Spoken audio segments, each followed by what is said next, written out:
ખાસ પ્રસંગ, મજા આવશે તમને. મને તો આમ કઈ ઘટે નહીં, આમ મોજના તોરા છૂટે છે આ પ્રસંગ કહું થયું. હમણાં ગાંધીધામ હતા કે ત્યાં અંજાર હતા કથામાં, મેં વાર્તા કરી, વાર્તા પૂરી થઈ તું ગાય ન હોગું, શરીર ઉઠી ગયું મારું, એટલી મજા આવી ગઈ ટૂંકમાં, પણ બધું ભૂલી ગયો, ત્યાં પૂરું જ કરી દીધું મેં. હા, એટલે આ નાનો પ્રસંગ આપને ગમશે. સાંજનું ટાણું, દાદો હુરજ અસ્ત થાય છે બરાબર. એક બાજુ હુરજ નારાયણ હાથમે છે અને એક બાજુ વિષ્ણુનો હારો. રમજુ બાપુ અદ્ભુત પ્રસંગ છે આ. વિષ્ણુનો હારો, લક્ષ્મીનો તાત, ચંદ્રનો બાપ, 14 રત્નનો અધિષ્ઠા, દરિયો છે ઘુઘો ઘુઘો ઘુઘુ કરતો દાદા સોમનાથના મંદિરના પેટાળમાં ઠપાટું મારી રહ્યો છે. દાદા સોમનાથની આરતી ઉતરી રહી છે, મંદિર તૂટેલું છે, આરતી ઉતરી રહી છે, ભૂદેવો આરતી કરે છે, નગારાની માથે દાંડિયું પડે છે, ભૂદેવોના શ્લોકનો ધોધ વહે છે. એવે ટાણે હાતક વર્ષના એક બાળકને હારે આંગળીએ લઈ અને એક બાઈ સોમનાથના મંદિરે આવે છે. દાદા સોમનાથને પગે લાગે છે, આરતી લે છે, પોતાના હાતક વર્ષના દીકરાને પગે લાગાડે છે. બેય માં દીકરો પગે લાગીને પાછા વળ્યા અને કીધું કે હાલ બેટા, હવે મોડું થઈ ગયું, અંધારું થઈ ગયું, જલ્દી ઘરે વયું જાવ જટ. અને ત્યારે માના ઓઢણનો આમ છેડો પકડી, માના ઓઢણાનો છેડો હતો એ પકડીને છેદ તાણી અને દીકરાએ માને એટલું કીધું છેડો પકડી, માં ઘરે તો જાવું બરોબર છે, પણ માં પેલા મારા બાપ પાસે તો લઈ જા, માં ઘરે પછી જાઉં. બા સરસ, લઈ લેશ ટૂંકમાં, એવો મેળ આવશે સમયનો. તો માં મને ઘરે પછી પેલા મારા બાપ પાસે લઈ જા. એટલે કીધું બેટા જીદ ન કરાય, શુભ થઈ જા, હાલ ઘરે વહી જાવ. તો નહીં માં, 2-3 વાર રકજક થઈ માં દીકરાને. અને પછી દીકરો ઊભી ગયો, માનો છેડો ખેંચીને એટલું કીધું કે માં સાંભળી લે, આખા ગામના છોકરાઓ કાયમ મને એમ કહે છે કે તું બાપ વગરનો છો, નબાપો છો, નબાપો છો. અને હું તને આવીને પૂછું કે માં આ બધા છોકરાને બાપ છે તો મારે બાપ કેમ નથી? માં મારો બાપ ક્યાં છે? અને એ વખતે જ્યારે જ્યારે હું આ વાત કરું ત્યારે તું એમ કહેતી હતી કે તારો બાપ બેટા સોમનાથમાં છે, હું સોમનાથ જઈને તે તારા બાપ પાસે લઈ જાય. આટલા સમયે આ સોમનાથ આવ્યા, પગે લાગ્યા દાદાને, શિવને. અને હવે તું કે ઘરે જાઉં, મારા બાપ પાસે લઈ જા. તો બેટા જીદ કરી માં, હાલ ઘરે. તો કે માં તારો દીકરો શું, ઉંમર ભલે 7 વર્ષની હોય, હવે મારા બાપ પાસે લઈ જા, નકર કહી દે તારાથી નામ નથી લેવાય. તારી કઈ ભૂલ છે? આખું ગામના છોકરા એમ કે તું બાપો છો, તારો બાપ નથી, તું બાપ વગરનો છો. તો કેમ મારે બાપ નો હોય? બધાને બાપ તો મારે બાપ નો હોય. અને બહુ જ્યારે જીદ કરી ત્યારે આમ બાવડું પકડ્યું ભાઈ, બાળકનું, 7 વર્ષના બાળકનું. સોમનાથના મંદિરના આગળ પટાંગણમાં એક પાળ્યો, પાળિયાની આગળ બાઈ આવી, પલોઠી વાળી બેહી બાઈ, બાજુમાં દીકરાને બેહાર્યો, એક દીવડો કર્યો, 2 આંસુડા પાડ્યા અને પછી દીકરાને કીધું બેટા રાયડું નાખે ને ક્યાં દુણો, મારો બાપ ક્યાં, મારો બાપ ક્યાં, મારા બાપ પાસે લઈ જા. તો તને કહું છું, અને તને પૂછવા વાળા જે બાળકો છે ને ગામના, એને કહી દેજે, સાંભળ તારો બાપ કોણ છે એ તને વાત કહું. અને એ પાળિયાની પાસે બેહી અને તેથી બાઈ વાત કરે છે, સાંભળજો. બાઈ પાળિયા પાસે બેહીને કહે છે કે બેટા આજે 8 વર્ષ થયા છે આ વાતને, 8 વર્ષ ખાલી. નાનકડું એવું નગર, અને નગરમાં એક તરવરિયો યુવાન ઘોડા ખેલવે, શિકાર ખેલવા જાય, ગેડી દડે રમે. અને કહેવાય છે કે ગાલની માથે જુવાની ઢીકા મારતી આવે ને આમ લાલ ટહેરું પડે ગાલ માથે, ઝીણી ઝીણી મૂછડિયું છે અને ઘોડી લઈને નીકળે અને મૂછડિયું ફરકતી હોય, વાયે ફરકે મૂછડિયું અને રયણ જબુકે દંત, જોઈ લો પટોળા વાળિયું, આ તો લોબડીયાળીનો કંથ ભાઈ. આવો તરવરિયો રાજપૂત યુવાનો. અને ઘોડી લઈને નીકળે, પાગા નાખતા રકાબ કવિ, ધાગા ધાગા ભારી પાગા, આગા જાવે નહીં ભાગા, મૃગા નહીં ગાજ ગન થોપકા ગણાગા તારી બાગા, હાથ જાય તાતો રીતા રકાબ રવે નાજા ખરાગા બેરાજ. ઈ ગેડી દડે રમી અને બપોર નમ્યા પછી, બપોરનું જમવાનો બપોરા કરવા ન આવ્યો, બપોર નમ્યા પછી ઓલા છોકરાને બાઈ વાત કરે છે, જોજો. બપોર નમ્યા પછી ઈ જુવાન ઘરે આવે અને ફળિયામાં આવતા ની આરે આમ મંડો કેવા, ભાભીમાં ખાવાનું આપો, ભૂખ લાગી છે, જલ્દી કરો, જટ કરો, જટ કરો.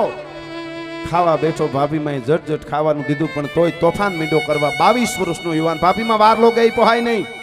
તમને ખબર પડે કે નહીં? હું આવીને બેહુતા મારું જમવાનું ત્યાર હોવું જોઈએ, ઉતાવળ ખબર જ રાખવાની, પહેલેથી થાળી આવી જવી જોઈએ. ખબર પડે ને માં?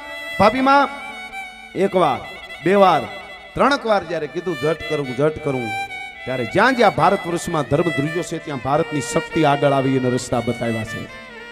3જી વાર કીધું ને ત્યારે ભાભીમાં બોલ્યા, જોજો આ ગોહિલવાડની ધરતીની વાત કરું છું. 3જી વાર કીધું ને ત્યારે બોલ્યા, ઓ હો, આજ તો મારા દેવરને એટલી બધી ઉતાવળ, એટલી બધી ઉતાવળ છે, મને એમ લાગે છે કે મારો દેર બપોરા કરીને રોટલા ખાઈને સીધો સોમનાથની સખાતે જવાનું એવું લાગે છે. આટલી બધી ઉતાવળ છે આજ તો. હા હા હા, વર્ષો પછી આજ વાતું માંડીને હૈયામાં વાઇબ્રેશન આવે ત્યારે આ ધરતી બચી છે. દુનિયામાં 43 સભ્યતાઓ હતી આપણી છે એવી, ગ્રીક ને રોમન ને ઘડિયાળમાં કાંટા આવે છે ને છે એ બધી કાળના જડબામાં ઓરાઈ ગઈ. પણ રાજપૂતોએ તરવારની ધાર ઉપર સભ્યતા સનાતન પરંપરાને ઉજળી રાખી છે. તાકાત નથી કોઈ એને મિટાવી શકે આજ સુધી. એટલે આ વાત કરું છું કે મારા દેરને આજ તો બહુ ઉતાવળ લાગે છે, સીધો સોમનાથની સખાતે જવાનું એવું લાગે છે. અને તેદી જુવાને કીધું, ભાભીમાં સોમનાથની સખાતે કેમ જવું પડે? કે દેવરજી ખબર નથી તમને? કે ના, મને કાંઈ નથી ખબર. તમને ક્યાં ખબર હોય? ઘોડા ખેલવવા, શિકાર કરવા, તોફાન કરવા અને આવીને ભાભીમાને હેરાન કરવા, રોટલા બગાડવા. એ શિકાર કરવા, ઘોડા ખેલવવા અને રમવું હેરાન કરવા એ વાંધો નતો, પણ રોટલા બગાડવા કીધું. ઘડીક પેલાની બાલિશતા દેખાતી હતી 21-22 વર્ષના યુવાનના મુખ ઉપર. પ્રકૃતિનો મરોડ બદલાણો, ફરકાંત ભુજ ધરકાંત અંગ ઉર રોમ રોમ ઉલટે ઉમંગ, મરોડ બદલાણો. અને કીધું, ભાભીમાં મારી માં જીવતી નથી, તને માં માનું છું. મોટા ભાઈના ઘરેથી એટલે માં કહેવાય. અને દીકરા તરીકે દેર કે દીકરો કયો લાડ કરવાનો હક છે, એટલે તારી પાસે જટ કરો લાડ કરું છું. પણ તું રોટલા બગાડવાનું ભાભીમાં કહેતી હોય માં, તો સાંભળી લે, સોમનાથની સખાતે હું કામે જવું પડે ઈ તો કે તો દેવરજી સાંભળી લ્યો. આફ્રિકાના જંગલમાંથી નીકળેલો ડેકારી નામનો અજગર શિકારને ભરડામાં લે એમ ભારત વર્ષના સનાતનને ભરડામાં લેતા લેતા મંદિર તોડતા તોડતા યવનોના ટોળા ઉતર્યા છે. આ નહીના તિથિએ જફર ખાન સોમનાથના મંદિરને તોડવાનો છે. મને એમ કે મારા દેવરજીને કદાચ એને રોકવા જવું છે, કારણ કે સોરઠ આખામાં કોઈ રોકવા જાય એવું લાગતું નથી મને. તો હું રાજપૂતાણી છું, મને એમ થાય ને કોઈ નહીં જાય. એટલી વાત કરી.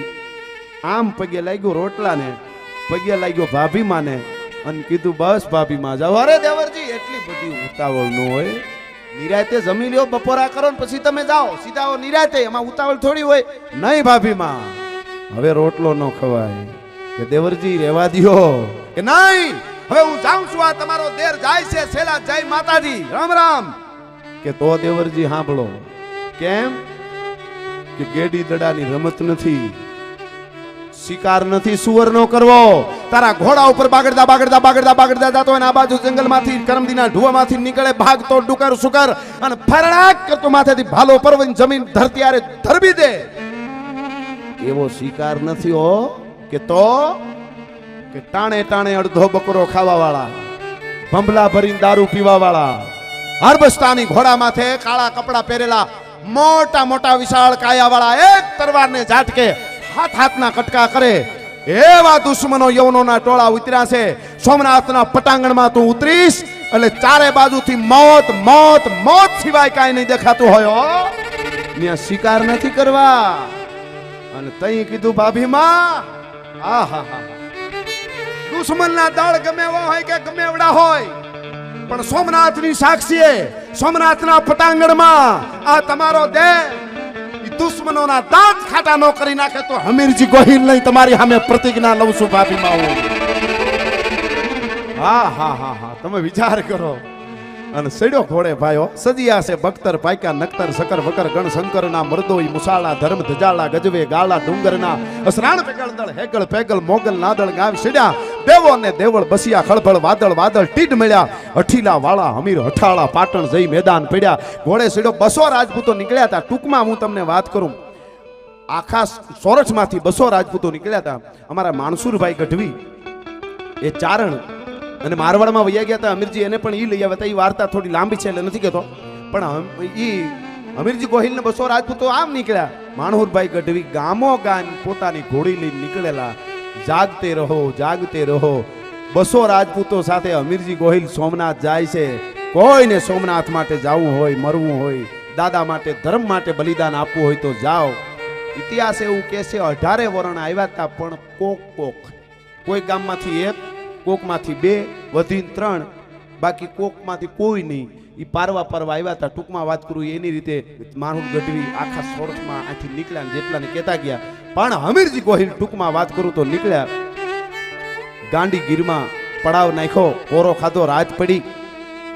હા, શ્રી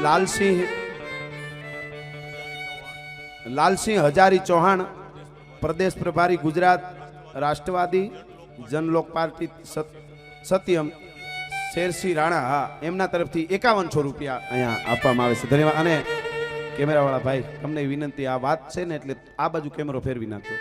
એનું શું થાય, હારાની નજર જાય એમાં, તો આમને જાય એટલે વાત પૂરતી આ બાજુ લઈ લો કેમેરો મારો ભાઈ. ઓડિયન્સનો સીન ઓછું, ક્યારેક એવું લાગે તો જરાક લઈ લઉં. તમારું કામ બરોબર છે એકચ્યુઅલી. તમારી વાત ન થયો, તમે ઉતારી લીધું એટલે પછી પૂરું.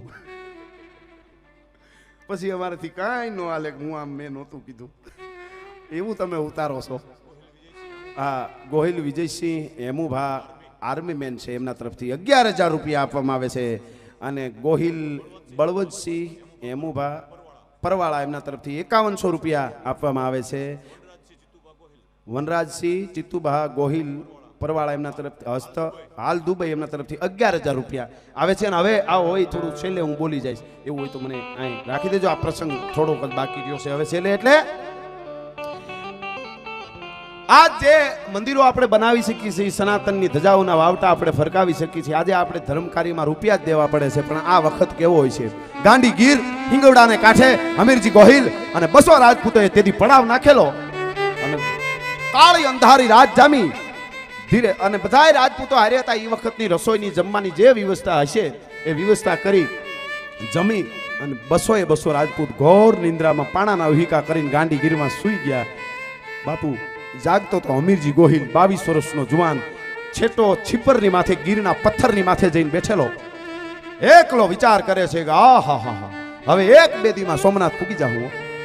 અને સોમનાથના પટાંગણમાં બેઠો બેઠો સપના જોવે છે, પ્લાન બનાવે છે. પ્લાન બિઝનેસના નહીં હો, સનાતનને બચાવવા માટેના, સોમનાથ માટે બલિદાન દેવાના પ્લાન. કે હું હમીરજી ગોહિલ મારા કેહરિયા ઘોડાને લઈને યુદ્ધના મેદાનમાં ઉતરું.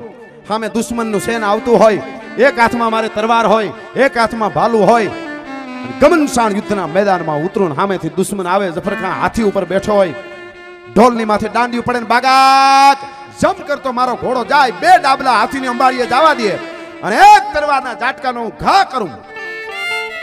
મારા 12 દૂન અંગરક્ષકના 12 દૂન 24 ભાલા મારી આરપાર ઉતરી જાય. જફરખાના અંગરક્ષકોના ભાલા હાથીના દંતુ સળે મારી છાતી ફાડી નાખી હોય, પણ તરવારને ઝાટકે સફરખાના 2 કટકા કરીને હેઠો નાખું, પછી પડું. પછી કે ના ના ના ના, એમ નહીં, કે તો કે પેલા સોમનાથને મસ્તક ચડાવી દઈશ, એને કમળ પૂજા ચડાવીને પછી 2 તરવારેથી હું યુદ્ધમાં ઉતરું. આવા સપના જોવે છે. કાળી રાત અંધારી જામી છે, ચાળિયું લાળી હુકી હુકી હુકી કરે છે, તમરા ત્રામ ત્રામ ત્રામ બોલે છે. ગાંડીગીરીના ઊંડા ગાળામાંથી ક્યારેક હાવજને હુંકવાના અવાજ સંભળાય છે. ને હમીરજી બેઠો બેઠો વિચાર કરે છે. એવે ટાણે હમીરજી ગોહિલના કાને એક અવાજ સંભળાણો. જ્યાં રાજપૂતોનો પડાવ બાપુ પડેલો એથી 2-5 ખેતરવા ચારણાએ લાખબાઈ માનો નેહ, અને એ લાખબાઈ માનો એકનો એક દીકરો ગુજરી ગયો તો. થોડો જ સમય ગયેલો, દીકરાને રાત પડે ને માને દીકરો યાદ આવે, અને માં છે એ લાંબા હાથે મરસિયા ગાય દીકરાને યાદ કરે. લાખબાઈ માં ઈ હમીરજીએ સાંભળ્યો એક મરસિયો, તમને હું કહું શું કહે છે. પણ સંસાર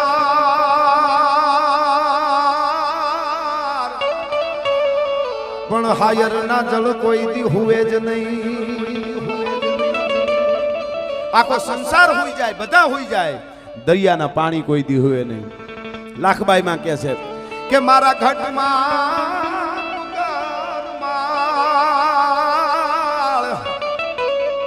આજ નાખીને હાલો ઈ ના ગાજણો, મારા ઘટમાં કુકરમાળ આજ નાખીને હાલો ના ગાજણો. ઈ મરસિયાનો અવાજ હમીરજી ગોહિલના કાને પડ્યો. એમ થયું હા હા હા હા, આવા મરસિયા કોણ ગાય છે. હવાર પડવા દો. કે હવાર પડી, હમીરજી ગોહિલ જાગીને બધાય રાજપૂતોને કીધું કે આપણે હાલો જટ, અહીંયા કોઈક મરસિયા બહુ હારા ગાતું હતું. નેહડે જઈને પૂછ્યું કોણ હાજે મરસિયા ગાતું હતું. લાખબાઈ માં અમારે એમનો દીકરો ગુજરી ગયો ને, ત્યાં હમીરજી જાય છે બધાય રાજપૂતો સાથે. માં જય માતાજી, કે જય માતાજી, મારો બાપ, મારો વિહામો, આવો આવો. કે માં મરસિયા તમે ગાતા હતા રાતે. કે હા મારો ભાઈ હું ગાતી હતી. મારા બાપ, મારો વિહામો, મારા દીકરા, મારો એકનો એક દીકરો જુવાન વયો ગયો, મને નીંદર ન આવે, રાત પડે ને રણ જાગે એટલે મને નીંદર ન આવે ને મારો દીકરો યાદ આવે ને એટલે હું મરસિયા ગાતી હતી, મારા બાપ તને કઈ અપશકન થયા હોય તો માફ કરજે. અરે માં, ચારણ આઈના અવાજ સાંભળાય એના અપશકન ન હોય, રાજપૂત માટે શકન જ હોય, અપશકન કાંઈ નથી થયા માં. કે તો કેમ? અને ત્યારે હમીરજીએ કીધું, માં એક વચન માંગુ કે ચારણ આઈ શું, જે માયગી નો આપું તો હું ચારણ આઈ નો કહેવાઉં, ચારણની દીકરી નો કહેવાઉં. ભલા માણસ રાજપૂત મારી પાસે મારે ચરણે આવ્યો છે કે માં હાંજે જે મરસિયા તમારા દીકરાના ગાતા હતા ઈ મરસિયા એવા મારા ગાયશો હે, કે તમારા દીકરાના જે રાતના મરસિયા ગાતા હતા એવા મારા ગાયશો. અરે મારો બાપ, મારો વિહામો, મારી જીભમાં જીવડા પડે, મને નરકમાં મને જગ્યા ન મળે, તું આવું શું કામ મને કહેશો? હાવજ જેવો મારો બાપ, હજી કોમળી વહી તારી, હજી મૂછનો દોરો ફૂટ્યો છે, 22 વર્ષનો જુવાન, અને બેટા આવું શું કામે તું કહેશો? આવું આવું કવેણ હું કામે બોલે છે? તારા મરસિયા ગવાય. અને તેથી બોલ્યો, માં આ તમારી સામે ખોખું ઊભું નહીં, મરી ગયેલું છે. 2 દી પછી સોમનાથને માથું ચડાવી દેવાનો છે, હું કાંઈ જાજુ જીવવાનો નથી, સોમનાથ માટે નીકળ્યો છું. હે સોમનાથની સખાય તે આ ઉંમરે કે હા? હવે લાખબાઈ માં એવું ન પૂછ્યું કે ભાઈ લગ્ન થયા કે નથી થયા, એવું ન પૂછ્યું. શું કીધું ખબર? તને ઘેરે કોઈ રોક્યો નહીં મારો બાપ, મારો વિહામો, મારા દીકરા, તને કોઈ રોક્યો નહીં? માં રોકે એવું હજી કોઈ છે નહીં. હે છે નહીં. પરસોત્તમ રૂપાલા સાહેબ રેસીભાઈ એક મોજે દરિયા કરીને કાર્યક્રમ કરે છે, એમાં મેં આ વાત કરી. લગભગ 5-10 મિનિટ 5-5 મિનિટે રોતા હતા. પણ હવે જે લાખબાઈ બ્રહ્માંડ ભાંડોદરી બની ગઈ ને અસ્તિત્વનું કામ સંભાળી લીધું કે હવે મારે જે કરવાનું છે, કારણ કે લાખો કરોડો માંથી 200 જ જાય છે સોમનાથની સખાય તે. હા 200 જ નીકળ્યા છે. લાખબાઈ માં એ વિચાર્યું અને આનો વંશ રહી જવો જોઈએ, એના માટે મારે કંઈ કરવું જોઈએ. ભલા માણસ, હા મજા છે. લાખબાઈ માં શું કીધું? કુંવારા કમળ પૂંજા નો ચડાવાય, કુંવારા કમળ પૂંજા નો ચડાવાય. મારો વિહામો કે માં મળા રે કોણ ફેરા ફરે? હે ગીરમાં સંવાદ થાય છે વર્ષો પહેલા, જોજો. માં મળા રે કોણ ફેરા ફરે? 2 દી પછી પૂરું છે, માથું આપી દેવાનું છે. અને લાખબાઈ માં એ કીધું, અમીરજી મળા હારે ફેરવા ફરવા વાળી રાજપૂતાણીઓ હજી જીવે છે, ઈ ચિંતા તારે કરવાની નો, એકવાર હા પાડી દે ખાલી. હા કે તો માં તમે કયો એમ? લાખબાઈ મેં કીધું, મારા નેહડામાં રહ્યો 200 રાજપૂત, અહીંયા બાજુમાં જ વેગડો ભીલ રહીએ છે, આખી ગીરમાં એનું રાજ હતું વેગડા ભીલનું. મારો માણસ તમને બોલાવવા આવે એટલે તમારે તાત્કાલિક તરત ત્યાં આવી જવાનું. આજના જ લગ્ન કરવાના છે. મારા વેગડો ભીલ વાળે નહીં પાછા, પણ મારા માણસ આવે એટલે તમે આવી જાજો. હું જાઉં છું. વેલડું જોડીને લાખબાઈ માં વેગડા ભીલની પાસે આવ્યા, અને વેગડા ભીલને આવ્યા એટલે વેગડો ભીલ રાજી થઈ ગયો. માં મારું આંગણું પાવન કર્યું. તો કે વેગડા આજે એક વેણ લઈને આવીશું, કે માં તમે કહો તો માથું આપી દઉં. ચારણ આવીશો તો કે માથું નથી જોતું, તારી દીકરી રાજલ નો માગું નાખ્યો. અરે માં એ તો બહુ સારી વાત, એ તો હું બહુ રાજી છું, મારી લાડકી દીકરીનો માગું લઈને આવ્યો. પણ ક્યાં? કે અમીરજી ગોહિલ રે. ઓહો માં વાત તો હારી, પણ અમીરજી ગોહિલ તો સોમનાથની સખાય તે નીકળ્યો ઈ જ? કે હા, કે ઈ તો સોમનાથ માટે માથું દેવા નીકળ્યો છે ને માં? કે હા, ઈ અહીંયા અમારે નેહડે જ છે, માથું દેવા જ નીકળ્યો છે. આજે જ લગ્ન કરવાના છે તારી દીકરી હારે. એક જ રાતનો સંસાર છે, પણ તારે રાજલને પરણાવવાની છે, ઈ તને ખબર છે ને? મિત્રો હકીકત વાત એવી હતી, આ વીગડા ભીલની દીકરી રાજલ મૂળ જેઠવા રાજપૂતોની દીકરી હતી. જેઠવા રાજપૂતો યાત્રાએ આવેલા તુલસીશામની પિન્ટુભાઈ, અને ભીલોને રાજપૂતોને ધીંગાણું થયું, અને આખા ગીરમાં ભીલોનું રાજ હતું.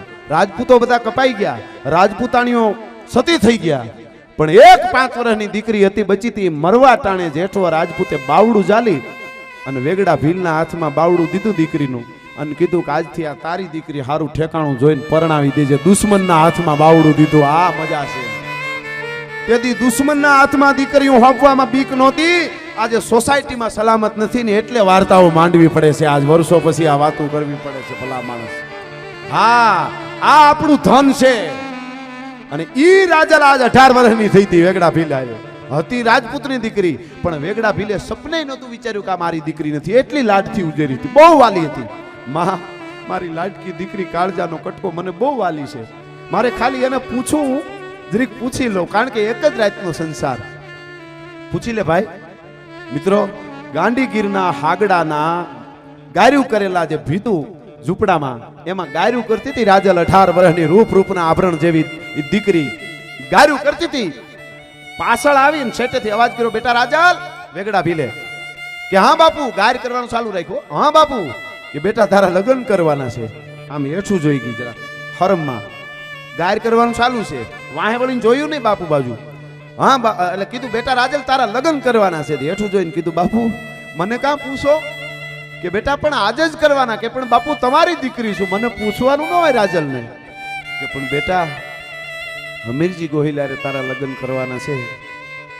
આજની રાતનો તમારો સંસાર, આજે જ લગ્ન, એક રાત રોકાહે અહીંયા વરરાજો અને કાલે સવારે સોમનાથને માથું દેવા નીકળી જાય. બેટા તને વાંધો નથી ને? મિત્રો અટાણ સુધી આમ ગાર ચાલુ હતી ને હેઠું જોઈ ગયું હતી, પણ કીધું કે એક જ રાતનો સંસાર. લટુ આડી હતી આમ કરીને પાછી વળી અને કીધું કે બાપુ એક જ રાતનો સંસાર? તો કે હા. તો કે સૈયર ફેરું ચૂડલો ઝીણરી અખિયા લાલ પછી ઘડી ભર રહું સુહાગણી કોઈ મારું આખું આખું નિહાલ. હા હા હા. આ વાર્તાઓ યુનિવર્સિટીમાં જયરાજસિંહભાઈ આવવી જોઈએ. આજ ઉઘાડા અંગ કરીને અંગ પ્રદર્શન કરવા વાળી દીકરીઓને ખબર પડે કે ભારતની દીકરીઓની શું તાકાત છે અને કેવી રીતે જીવન જીવાય એ ખબર પડે.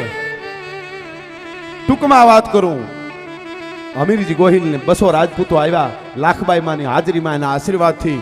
મિત્રો ઇતિહાસ જોજો, હમીરજી ગોહિલના રાજલારે લગ્ન થયા. બીજા 200 રાજપૂતો ભીલની કન્યાઓને પરિણામ બાપુ. આ ઇતિહાસ સાક્ષી પૂરે. ભીલની કન્યાઓ, કોઈ 13 વર્ષની, કોઈ 15 વર્ષની, પિન્ટુભાઈ જીરાજીભાઈ, કોઈ 18 વર્ષની. સાહેબ એકુક જ રાતનો સંસાર છે. એ દીકરીઓને ખબર હતી, ભીલની દીકરીઓને રાજલને બધાઈને. પણ એટલું હતું કે 200 રાજપૂતો સોમનાથની સખાતે જાય છે. કદાચ અમે નિમિત્ત બની અને ભલે એક રાતનો સંસાર હોય પણ આનો વંશ રહી જાય તો સનાતન ભારત વર્ષ માટે એ કાયમ આવે. એટલા માટે અમે આ બલિદાન આપી છે. અમારે સંસારના મોહ ન હોય. મંગળ વર્તાના ટૂંકમાં 200 રાજપૂતોના લગ્ન થયા. 200 ભીલ કન્યાઓ. એક આ રાજલ, એ પણ વેગડા ભીલની દીકરી, પણ મૂળ જેઠવા રાજપૂતની દીકરી. લગ્ન પછી કરિયાવર મામેરાનો સમય આવ્યો. હાથગરણાનો મામેરાનો જ્યારે સમય આવ્યો ત્યારે 1100 ભીલ તરવારો માથે રાખીને ઉભા રહ્યા અને કીધું અમે 1100 ભીલ આ દીકરીઓને કરિયાવરમાં 1100 માથા આપી છે. એક રાજપૂતની પેલા અમે મરી જાઉં ત્યાં સુધી આનું રક્ષણ કરીશું. આ હા અમે, કારણ કે દીકરીઓને ઈ આપી છે કે એમના સુહાગની પેલા અમારા બલિદાન દેવાય ત્યાં સુધી ત્યાં તરવારો નહીં પૂગવા દઈએ. મિત્રો લગ્ન થયા, એક રાતનો સંસાર. બીજે દી હવારમાં છેલ્લા જુહાર કર્યા હમીરજી ગોહિલ અને રાજલ અને 200 ભીલ કન્યાઓ અને 200 રાજપૂતો હોય. છેલ્લા રામ રામ કરી અને નીકળ્યા. કા મરીજો કા મારીજો અને પીઠ દેજો માં લગાર નકર મારી સૈરું મેણા મારી છે. આ તો કાયર કેરી નાર કંથા રણ में જાય કે ભાગીન મત લજા તારી જોડી આવે ત્રબકતી વો તો મરદા કેરી મજા. ને નીકળ્યા ભાઈ. મિત્રો સોમનાથના હવારમાં એક દિવસ આખો રસ્તામાં વયો ગયો. બીજી રાત રોકાઈ ગયા અને રાત નજીક રોકાય અને ત્રીજે દી હવારમાં સોમનાથના પટાંગણમાં આવ્યા ભાઈ. ત્રિપુંડ તાણ્યા, કેહરિયા કર્યા. થોડા ઘણા માનુણભાઈ ગઢવી કીધું જે ગામો ગામથી આવ્યા હતા ઈ 1100 ભીલ, 200 રાજપૂત. અને મિત્રો સોમનાથના અડધા દરવાજાની અંદર ગોઠવાના, અડધા બહાર. દુશ્મનની સેના દરિયા જેવડી મોટી વિશાળ સેના હતી. કીડિયાર ઉભરાણું આમ ચારે બાજુથી નારા એળી એળીના લગાડી અને નીકળી પડ્યા મારવા માટે યુદ્ધના મેદાનમાં. અને આયા ધીરે ધીરે ધીરે ભીલો અને રાજપૂતો તૈયાર થયા ભાઈઓ. થરકાંત ભુજ થરકાંત આંગ ઉર રોમ રોમ ઉલટે ઉમંગ. એક બાજુનો દરવાજો હમીરજી ગોહિલે સંભાળ્યો સોમનાથનો, એક દરવાજા બંધ થયા. એક બાજુનો દરવાજો વેગડા ભીલે સંભાળ્યો અને ગમનશાળ યુદ્ધના મેદાનમાં ઉતર્યા. પણ વીરભદ્ર નામનો શંકરનો ગણ ઉતરો. બાકા ઝીક બાકા ઝીક બાકા ઝીક બાકા ઝીક ઢૂંઢે ઢૂંઢ દીધા ઢાળ ખળગે રગત વહતી કાળ દેતા દાન મેપત મોખડો હનુમાન ઢૂંઢે ઢૂંઢ દીધા ઢાળ. ઘોર ધીંગાણું જામ્યું યુદ્ધના મેદાનમાં. બાજકો મંડાણો બોલવા મારો મારો મારો મારો. એક તરવારને ઝાટકે બહા બહી માથા મીંડા ઉડવા યુદ્ધના મેદાનમાં. અને હમીરજી ગોહિલે અવાજ કર્યો, હે ભૈરવિયું, હે શક્તિયું, હવે આગળ જાતા તને કોઈ ખપર ભરી દેવા વાળો મળે ન મળે તો આ સોમનાથની સાક્ષી હમીરજી ગોહિલ તમને ખપર ભરીને ધરવી દેવા તૈયાર છે ભૈરવિયું. તો પ્રથમ શૈલપુત્રી, દ્વિતીયમ બ્રહ્મચારિણી, તૃતીયમ ચંદ્રઘંટા, ચતુર્થમ કુસુમાંડા, પંચમી સ્કંદમાતા, છઠ્ઠી કાત્યાયની, સાતમી કાળરાત્રી, આઠમી મહાગૌરી, નવમી સિદ્ધિદાત્રી. હે ભૈરવ્યું આવી જાજો આજ ખપ્પર ભરવા માટે. અને ગમનશાણ યુદ્ધમાં હાથી વગરની હુંડુ વગરના હાથી બાકા જીક ધડ વગરના માથા વગરના ધડ બાજકો બોલવા માંડાણો. સોમનાથ મંદિરના બે દરવાજા તૂટ્યા. અમીરજી ગોહિલ ઘવરાઈ ગયો, વેગડો ભીલ ઘવરાઈ ગયો, કઈક ભીલો કપાણા, રાજપૂતો કપાવા માંડાણા, દરવાજા તૂટ્યા. અમીરજી ગોહિલને ખબર પડી કે હવે જાજો સમય જીવા હે નહીં. દાદા શિવના ગર્ભગૃહમાં મંદિરના શિવલિંગની સામે જઈ તરવારની પીછી પકડી, લોહી તરબોળ હતો, તરવારની પીછી પકડીને જય હર હર મહાદેવ સોમનાથ સોમનાથ સોમનાથ બોલી અને કચડું ધૂમ કરતી મચરકી મારી. મિત્રો જેમ નાળિયેર બીડું હમ્મામાં યજ્ઞમાં હોમે ને યજમાન ભૂદેવો શ્લોક બોલે એમ દાદા શિવની માથે અમીરજી ગોહિલનું માથું ચડ્યું. ભાઈ હો કાડા ધૂમ કરતું માથું ચડ્યું. આ કબંધ ઊભું છે ધડ, અને ધડમાંથી લોહીના ફુવારા ઉડી અને દાડા શિવલિંગની માથે અભિષેક થવા માંડાણો. આ બધા બેઠા છે, હું તમે બધા એમાં આવી આ બધાને કહું, આ વિડિયા દ્વારા બધા સાંભળતા હોય છે. સોમનાથમાં હોનાના કળશ ચડાવે છે, એને ખૂબ ખૂબ અભિનંદન ને વંદન. સનાતન માટે બહુ સારું કાર્ય કરે છે ને હું બિરદાવું છું. આપ બધા અહીંયા આપો છો, ખૂબ ખૂબ તમારું અભિનંદન ને તમારો ધન્યવાદ. પણ કોક દી કોઈને એવું થઈ જાય કે હું ધર્મ માટે હા એટલા લાખ આપી દઉં છું, એવું થાય તેથી આને યાદ કરી લેજો. ઉભો લોહીની ગળતી ચડાવતો તો સોમનાથના શિવલિંગની માથે મહાદેવ હર માથું બોલતું તું, પીડ્યું તેથી ગળતી ચડાવતો તો. પછી બે તરવારો લઈને પાછો વળ્યો ભાઈઓ, આમ વળ્યો પાછો.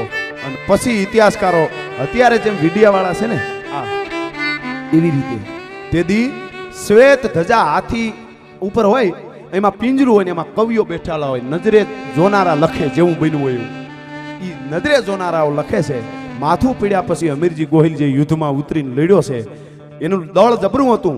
એક બાજુથી લડતા હતા, એક બાજુથી મંદિરમાં ગર્ભગૃહમાં પ્રવેશ કરી ગયા, બધું તોડવા માંડાણા જેટલું તૂટે એટલું. પણ માથું પીડ્યા પછી અમીરજી ગાંડો તૂર થઈને જે લડ્યો છે, દુશ્મન દળને ભાગવું પડ્યું. આપણું દળ થોડું હતું, કપાવા માંડ્યું. ભાગો થવા માંડ્યું. તોડાય એટલું તોડ્યું, કંઈક ભાગ્યા. ધીરે હાંજ પડવા માંડાણી. દુશ્મન ભાગી ગયા, ભીલો કપાઈ ગયા, રાજપૂતો કપાઈ ગયા. આથમતા સૂર્યની સાક્ષીએ ધીરો અમીરજી ગોહિલ સોમનાથની સાક્ષીએ તેથી આથમતા સૂરજની અંજવાળે ઢળી પડ્યો દાદા સોમનાથના પટાંગણમાં. મિત્રો તેથી અમીરજી ગોહિલ, ભીલો, રાજપૂતો બીજા જે આવ્યા હતા ઈ અને સોમનાથ દાદાના પટાંગણમાં સોમનાથની સાક્ષીએ કે દરિયાને કાંઠે એમ કહેવાય છે તાળીઓ પાડવા વાળા 2000 કિન્નરો પણ કપાઈ ગયા હતા દાદા સોમનાથના સાનિધ્યમાં. આ સનાતનની તાકાત છે. તેથી અને હોપો પડી ગયો. છેલ્લે અમીરજી ગોહિલ પીડ્યો ભાઈ, છેલ્લે અમીરજી ગોહિલ પીડ્યો. અને અમીરજી ગોહિલ છેલ્લે પડે છે. આઈ લાખબાઈ ઇતિહાસકારો લખવા વાળા કહે છે લાંબા હાથે તેથી મરસિયા ઉપાડ્યા હતા. એક માં લાખબાઈ મરસિયા ગાતા હતા અને દરિયો એને દાદ આપતો હતો. મેં એક ગીત લખ્યું છે, ગીત નથી કેવું ત્યારે, સમય નથી હવે. એની વાહિની 2 લીટી સાંભળજો, બહુ સરસ છે. તેથી ગાયાતા મરસિયા આયે અને વગાડ્યો તો ઢોલ દરિયાએ. ગાયાતા મરસિયા આયે અને વગાડ્યો તો ઢોલ દરિયાએ. મિત્રો જે બાઈ 7 વર્ષના બાળકને પાળિયા સામે વાર્તા કરતી હતી ને વાત, ઈ બાઈ એમ કહે છે કે બેટા કેદુનું રાડું નાખે છે ને કે ઓલો સોમનાથ છે મંદિરમાં બેઠો એ તો દુનિયાનો બાપ છે. તો બેટા સાંભળી લે, ઈ દુનિયાના બાપને જેથી જરૂર પડી ને તેથી માથું દીધું તું. આ અમીરજી ગોહિલ તારો બાપ છે ભલા માણસ. હા દુનિયાના બાપને જરૂર પડી અને ગામના માણસો તને જે કે એને છોકરાઓને ખાઈ દે છે કે દુનિયાના બાપને જરૂર પડી હતી અને માથું દીધું એ અમીરજી ગોહિલ મારો બાપ છે. કાલથી ઈ કહેજે મિત્રો ધર્મ રહેશે તો રહેશે ધરા અને ખપ જાહે ખુરશાન. રાજલ કહે છે કે બેટા દીકરા જે દુનિયાના બાપને માથું દીધું અમીરજી ગોહિલ તારો બાપ, અને એક જ રાતનું સંસારને જે ફેરા ફરીને રાજલ એ તારી માં પોતે હું છું. આ લાખબાઈ ચારણ આઈના વેણ ઉપર મને ભરોસો હતો કે તું આવવાનો છો એટલા માટે હું સતી નથી થઈને હળગી નથી ગઈ. ભલા માણસ ચારણ આઈના વેણ ઉપર મને ભરોસો હતો. આ બલિદાનો છે, આ આપણી ધરતી છે. એટલે હા, અને એટલે ધર્મ રહેશે તો રહેશે ધરા અને આપણી ખપ જાહે ખુરસાણ એક વિષમભર ઉપરે તું રાખ ભરો હો રાણ અહીંયા ધર્મ રહેશે તો રહેશે ધરા એવી અનેક વાર્તાઓ અનેક વાતો અહીંયા બધી ફરમાઈશો છે પણ